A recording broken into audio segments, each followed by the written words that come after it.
Shalom Melehem, selamat pagi saudaraku yang kekasih dalam Tuhan. Kita berjumpa kembali pada kesempatan ibadah doa pada pagi hari ini. Sebentar kita akan mendengarkan renungan firman Tuhan, namun sebelumnya kita mau datang berdoa lebih dahulu pada Tuhan. Bapa kami yang di dalam surga, dikuduskanlah namamu. Datanglah kerajaanmu, jadilah kehendakmu di bumi seperti di dalam surga. Bapa, kami mengucap syukur dan berterima kasih untuk perpanjangan umur sehingga kami boleh menikmati pagi yang indah di mana kami boleh duduk diam bagaikan Maryam rohani mendengarkan suaramu. Mari berikan kepada kami kemurahan-Mu, layakkan kami, kuduskan kami, agar kami boleh menangkap dan mengerti apa yang menjadi maksud di dalam firman-Mu, sehingga firman-Mu boleh menjadi satu berkat yang menuntun langkah kehidupan kami sepanjang hari ini, sehingga apa yang kami kerjakan sepanjang hari ini boleh berhasil oleh sebab Engkau yang memberkati kehidupan kami. Terima kasih Tuhan. Jika mana masih ada kuasa kegelapan yang masih ada di dalam ruangan kami dan berusaha mengganggu jalannya ibadah kami dimanapun kami melaksanakan ibadah pada doa pagi hari ini masing-masing, biarlah kami tengking segala bentuk kuasa kegelapan di dalam nama Yesus. Segala kuasa iblis diperintahkan kau keluar, bahkan kuasa dipatahkan, dihancurkan oleh kuasa darah Yesus. Terima kasih Tuhan, terima kasih. Kami akan sambut firman-Mu hanya di dalam nama Tuhan Yesus Kristus. Haleluya. Amin. Salam damai sejahtera dalam kasih mempelai pria surga kita, Tuhan Yesus Kristus, kiranya memenuhi kehidupan kita bersama. Puji nama Tuhan. Pada kesempatan pagi hari ini saya berbagi renungan firman Tuhan yang masih ada kaitannya dengan hari kebangkitan Tuhan, yakni Paskah. Pada Selasa yang lalu dalam ibadah doa 13 April 2021, saya bicara tentang makna hari kebangkitan bagi kita yang percaya, yang saya ambil dari suratan Filipi 3 ayat yang ke-10.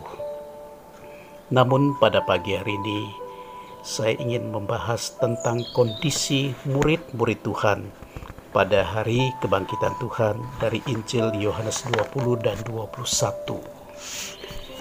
Yang pertama dari murid yang bernama Maria Magdalena. Pada Injil Yohanes 20 ayat yang ke-11 kita baca bersama. Tetapi Maria berdiri dekat kubur itu dan menangis. Sambil menangis ia menjenguk ke dalam kubur itu. Maria Magdalena salah satu murid Tuhan yang juga Tuhan sangat kasihi. Maria Magdalena sangat kehilangan gurunya, sebab gurunya telah disalibkan pada Jumat Agung di Bukit Golgota, dan gurunya dimakamkan di dalam sebuah kuburan yang adalah milik dari Yusuf Arimatea. Pada hari Paskah, Minggu pagi itu, Maria Magdalena datang ke kubur. Di sana ia mendapati kubur telah terbuka dan mayat gurunya tidak ada lagi di dalam kubur itu. Itu yang menyebabkan kedukaan yang mendalam dari pribadi Maria Magdalena. Dia bersedih begitu rupa sambil menangis. Jadi murid-murid Tuhan berkondisikan kesedihan. Memang sangat manusiawi bagi murid-murid bersedih karena ditinggalkan oleh orang yang mereka kasihi, mereka sayangi, orang yang dekat dengan mereka. Bahkan bisa butuh waktu lama untuk meredakan kesedihan itu sendiri. Ya. Namun kesedihan Maria tidak berlangsung lama karena Tuhan hadir di situ pada ayat-ayat berikutnya. Ya, Tuhan menyapa Maria, namun Maria tidak mengenali suara gurunya. Ya, karena Maria diliputi dengan rasa sedih, duka yang mendalam. Itulah kerap kali terjadi dalam kehidupan kita saat kita menghadapi masalah. Rasa sedih, rasa duka yang mendalam itu kerap kali menghalangi kita bisa mendengar suara Tuhan. Bukan saja mendengar, tetapi mengenal suara Tuhan. Seperti yang juga dialami oleh Maria Magdalena. Tuhan Yesus sangat mengasihi Maria Magdalena. Itu sebabnya dia datang secara pribadi kepada Maria Magdalena untuk menghiburnya. Pada saat kita juga merasakan satu kepedihan yang mendalam, alangkah bijaksananya jika kita mau datang di bawah kaki Tuhan, sebagaimana yang sudah dikerjakan oleh Maria Magdalena, datang ke kubur Yesus. Ya, di sana dia ingin mengingat kenangan yang mendalam tentang pribadi gurunya, tetapi Maria Magdalena mendapati kubur itu telah kosong. Ya, kesedihan yang dialami Maria Magdalena segera berlalu karena kehadiran Tuhan pada waktu itu.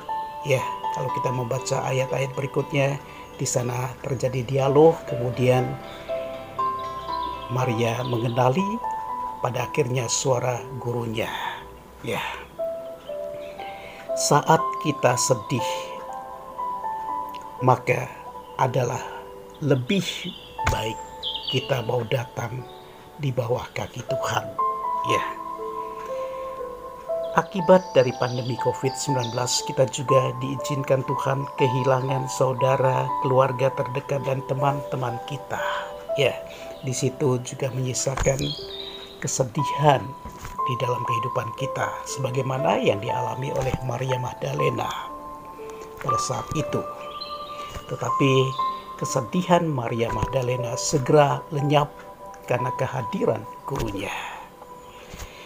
Ada satu nasihat dari Pengkhotbah 11 ayat yang ke-10 di sana mengatakan, "Buanglah kesedihan dari hatimu dan jauhkanlah penderitaan dari tubuhmu, karena kemudahan dan fajar hidup adalah kesia-siaan." Puji nama Tuhan. Ya. Dan kita juga membaca dari Pengkhotbah 2 ayat 22 dan 23. Apakah faedahnya yang diperoleh manusia dari segala usaha yang dilakukannya dengan jerih payah di bawah matahari dan dari keinginan hatinya? Seluruh hidupnya penuh kesedihan dan pekerjaannya penuh kesusahan hati. Bahkan pada malam hari hatinya tidak tentram, ini pun sia-sia. Ya, jadi nasihat dari Raja Salomo tentang hidup yang dipenuhi dengan kesedihan dan kesusahan dikatakan tidak ada faedahnya. Ini semua sia-sia. Itu sebabnya kita harus mengambil satu sikap, membuang segala bentuk kesedihan dari hati kita, menjauhkan segala penderitaan dari tubuh kita. Puji nama Tuhan, sebagaimana nasihat dari Raja Salomo di dalam kitab Pengkhotbah. Seluruh hidupnya penuh kesedihan dan pekerjaan penuh kesusahan hati, bahkan pada malam hari hatinya tidak tentram. Ya, ini juga merupakan satu kesia-siaan. Sasaran kesedihan adalah hati kita. Yang terpenting dalam hidup ini adalah kita mau menjalani hidup ini apa adanya. Biarlah kita mengalir saja. Kesedihan hati kita atasi dengan mengucap syukur di bawah kaki Tuhan. Itu yang harus kita lakukan. Yang kedua, murid-murid Yesus merasa takut. Ada rasa ketakutan yang mencekam pada diri mereka. Ketakutan karena apa? Ketakutan karena teror dari orang-orang Yahudi. Kita sekarang baca di dalam Yohanes 20 ayat 19. Ketika hari sudah malam, pada hari pertama minggu itu berkumpullah murid-murid Yesus di suatu tempat dengan pintu-pintu yang terkunci karena mereka takut kepada orang-orang Yahudi. Ya, kerap kali ketakutan juga mencekam kehidupan kita. Ada banyak alasan kita merasa takut. Ya, salah satu dari rasa takut yang dialami oleh murid-murid pada waktu itu karena mereka mendapat ancaman dari orang-orang Yahudi. Karena mereka adalah pengikut Yesus.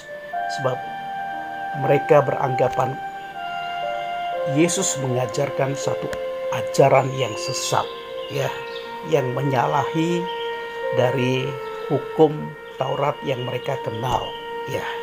Padahal Yesus datang adalah sebagai penggenap hukum Taurat. Hari-hari ini juga banyak orang diliputi rasa takut karena teror yang dihembuskan lewat sosmed tentang berita COVID-19 dan juga yang berkaitan dengan vaksinasi, ya. Sehingga banyak kehidupan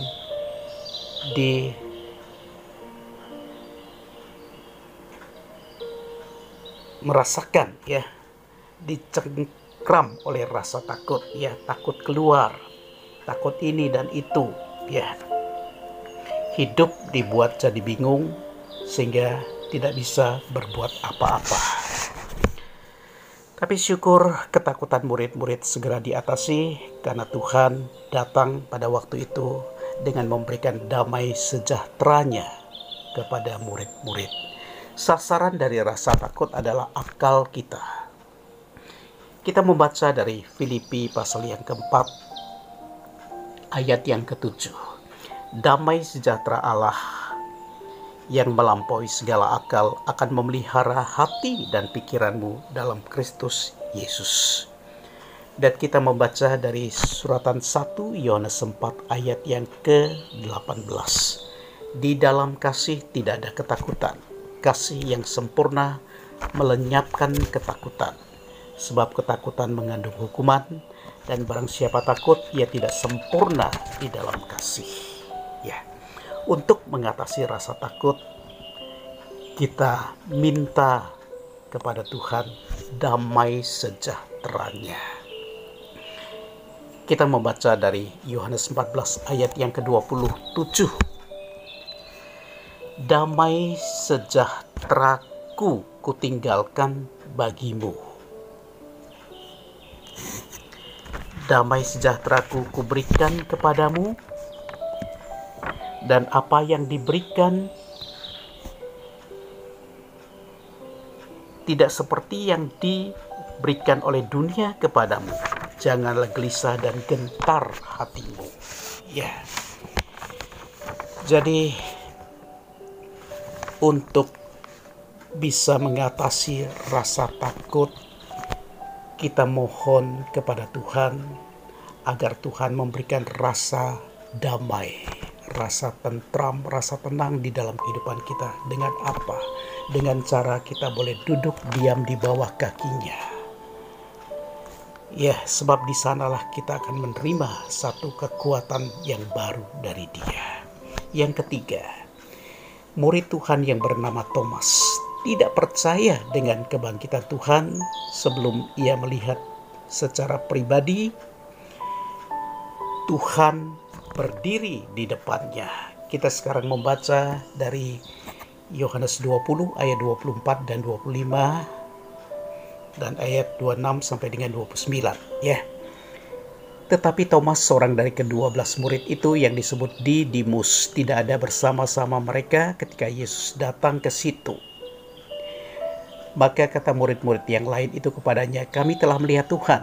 Tetapi Thomas berkata kepada mereka, "Sebelum aku melihat bekas paku pada tangannya, dan sebelum aku mencucukkan jariku ke dalam bekas paku itu, dan mencucukkan tanganku ke dalam lambungnya, sekali-kali aku tidak akan percaya."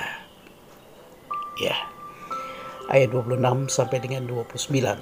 8 hari kemudian murid-murid Yesus berada kembali dalam rumah itu, dan Thomas bersama-sama dengan mereka, sementara pintu-pintu terkunci. Yesus datang dan ia berdiri di tengah-tengah mereka dan berkata, "Damai sejahtera bagi kamu." Kemudian Yesus berkata kepada Thomas, "Taruhlah jarimu di sini dan lihatlah tanganku.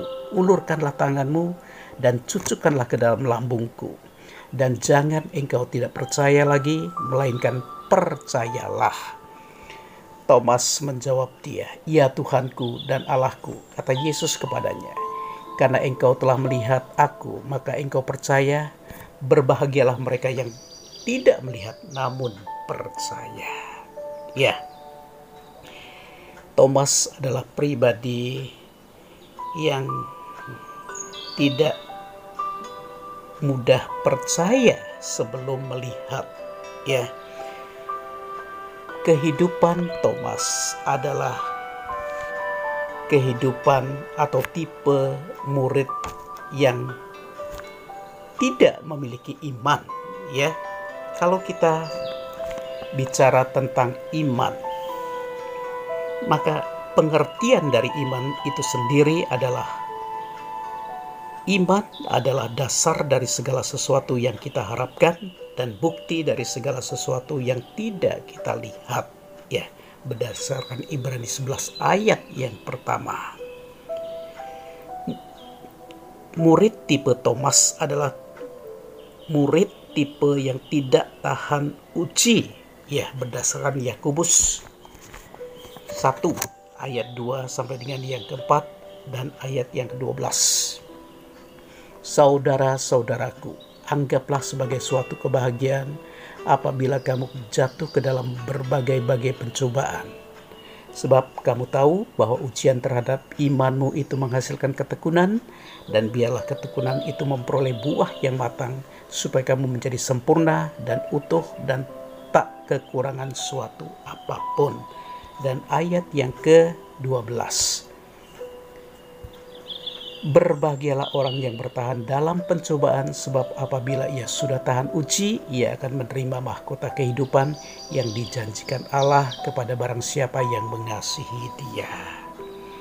Ya, jadi Thomas adalah tipe murid yang tidak memiliki iman.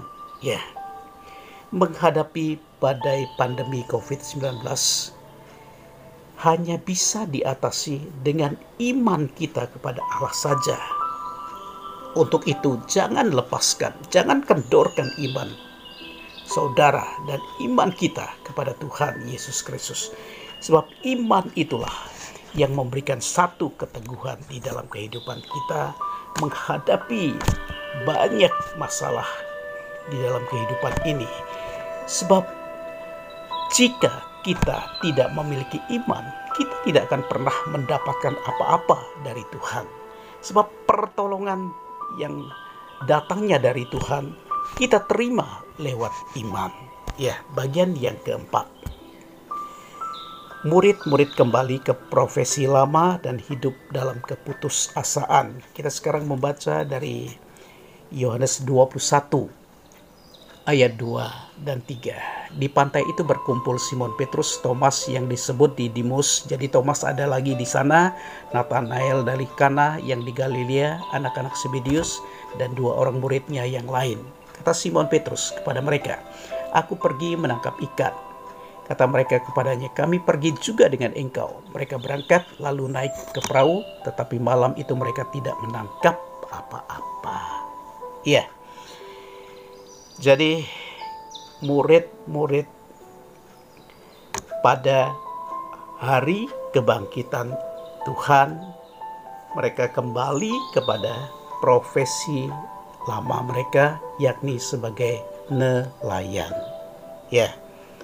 Namun pada malam mereka menangkap ikan, mereka tidak memperoleh hasil apa-apa dari pekerjaan yang mereka lakukan.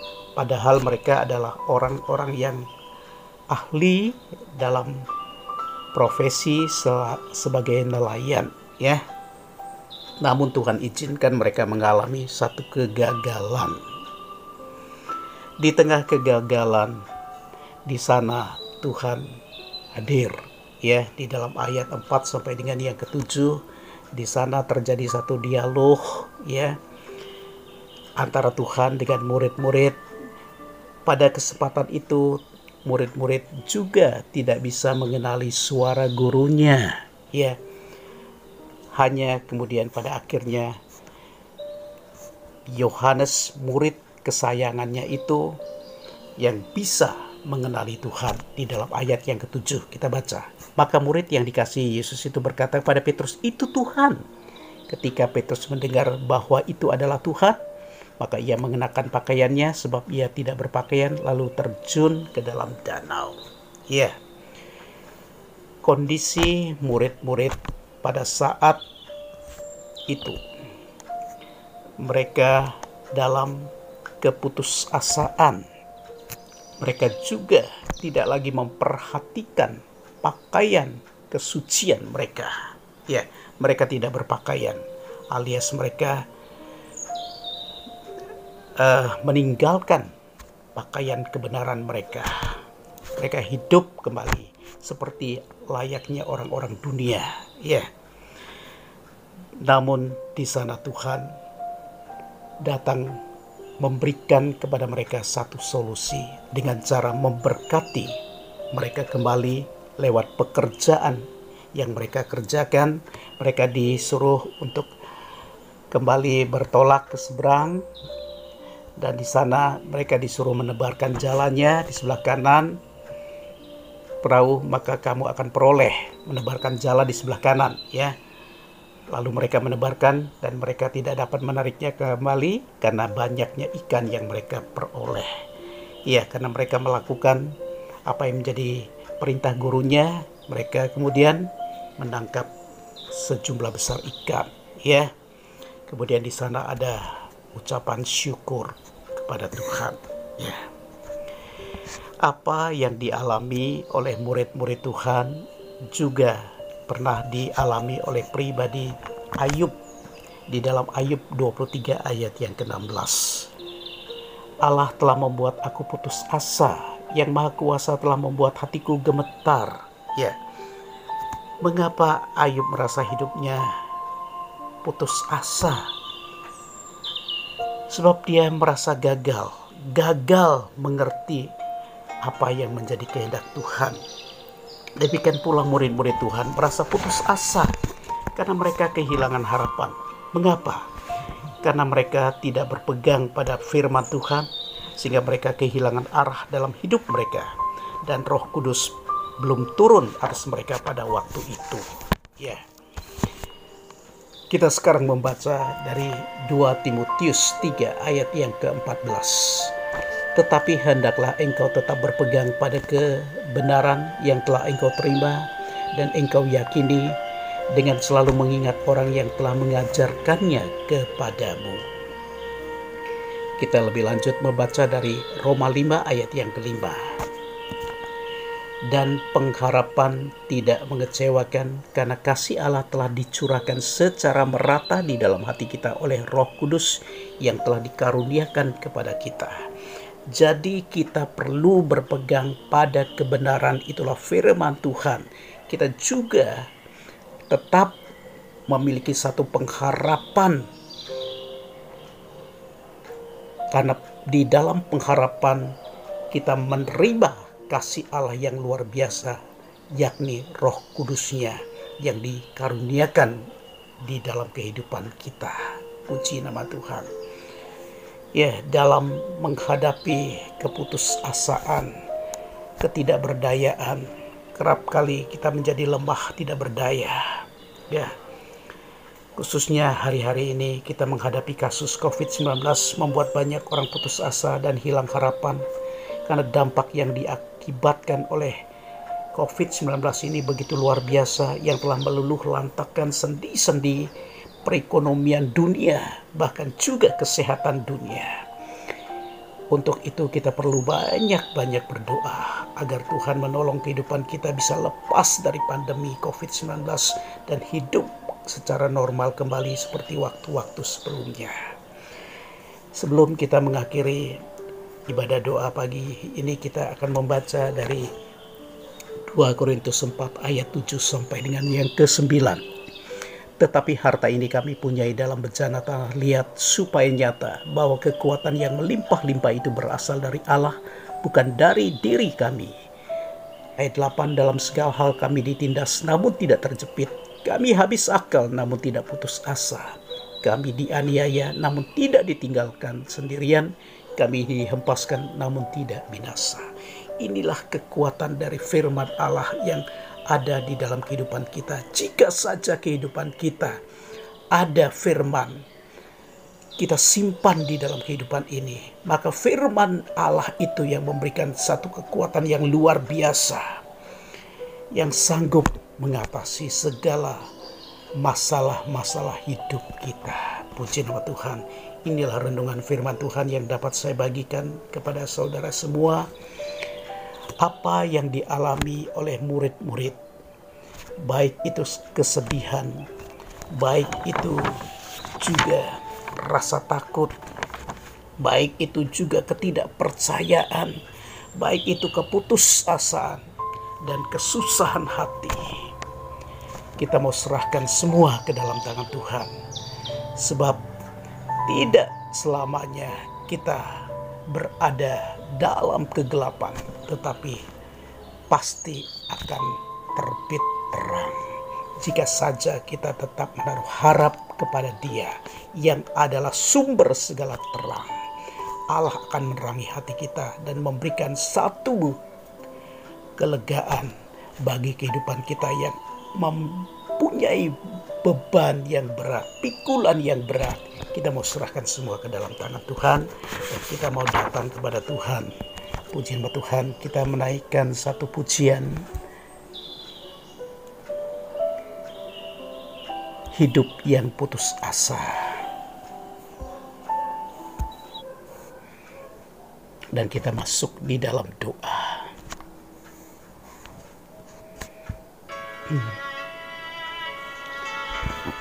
Bapa Surgawi, Bapa yang kami kenal di dalam nama Tuhan kami Yesus Kristus, kami mengucap syukur dan berterima kasih kepadamu untuk renungan firman yang boleh kami terima pada pagi hari ini, yang sudah memberikan kepada kami keteguhan. Tuhan tolong di saat kami sedih, di saat kami merasa takut, di saat kami tidak lagi percaya dengan segala kebangkitan-Mu, dan juga dalam keputusasaan kami, biarlah kami mau datang menghampiri Dikau, sebab sumber pertolongan itu datang daripada-Mu. Di dalam ketidakberdayaan, firman dan kuasa Roh Kudus-Mu yang akan memberikan kepada kami satu kekuatan yang melimpah-limpah, sehingga kami sanggup mengatasi segala masalah-masalah hidup ini, asal saja kami tetap bertahan sampai pada akhirnya. Dan kami tetap mohon kemurahan-Mu menyertai, melindungi kehidupan kami. Berkati anak-anak-Mu yang sudah bersekutu bersama pada kesempatan ibadah doa pada pagi hari ini. Seberapa kami yang ada bersama menikmati renungan firman Allah, Engkau lawat, Engkau berkati dimanapun mereka berada. Engkau tahu juga apa yang menjadi pergumulan dan kesusahan hati mereka. Tuhan tolong, Tuhan sebagai imam besar menyatakan kuasa pertolongan-Mu atas mereka sekalian, atas kami semua Tuhan.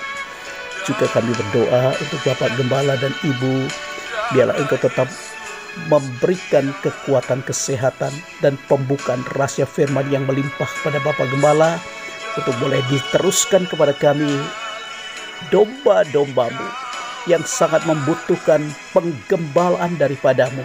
Sebab kami sangat haus akan firman-Mu Tuhan. Firman-Mu itulah yang menjadi bagian hidup kami. Tuhan, Engkau juga berkati para imam-imam, para penatua, dan juga anak-anak-Mu dari Maranatha, dari guru-guru sekolah minggu, anak-anak sekolah minggu, semua Tuhan berkati. Engkau mengenal pribadi lepas pribadi pergumulan yang mereka hadapi hari-hari ini Tuhan. Juga kami berdoa untuk gereja yang ada di Kenjeran 587 Surabaya. Tuhan lindungi, jaga, tetap bungkus rumah-Mu dengan kuasa-Mu Tuhan. Biarlah Engkau mengutus malaikat pelindung-Mu menjaga rumah-Mu yang ada di sana. Juga Bapak Basuki yang menjaga bersama keluarga. Tuhan juga berkati, Tuhan berikan kesehatan, kekuatan. Kami juga berdoa untuk pandemi COVID-19. Kiranya Tuhan berkemurahan, Engkau campur tangan dan segera melepaskan kami dari segala jerat ancaman dari COVID-19, agar segera berlalu dari muka bumi, khususnya dari muka bumi Indonesia, sehingga kami boleh hidup secara normal kembali seperti sedia kala. Engkau berkati memimpin negara kami, Bapak Presiden, Wakil Presiden, staf aparatur negara, dari menteri, dan juga para pejabat-pejabat negara, dari pusat sampai dengan yang ke daerah. Tuhan campur tangan dan memberikan kekuatan, kemurahan, hikmat, akal budi untuk bisa memerintah dan melaksanakan tugas-tugas kenegaraan dengan rasa takut dan gentar kepada-Mu Tuhan. Berkati bangsa kami, khususnya pada hari-hari ini merupakan bulan Ramadan. Biarlah Engkau tolong umat-Mu, tolong bangsa kami, lindungi dari segala bencana, dari segala mara bahaya, dari segala bentuk kuasa-kuasa kegelapan. Engkau tetap campur tangan untuk bangsa kami, agar tetap ada dalam kesatuan NKRI, sehingga negara kami Tuhan Engkau berkati. Berkati pelayanan-pelayanan penginjilan dari hamba-hamba-Mu, juga para gembala, para guru-guru yang mengajar untuk memberitakan firman-Mu. Tuhan pakai dan Engkau berkati apa yang menjadi kebutuhan mereka juga Tuhan sediakan.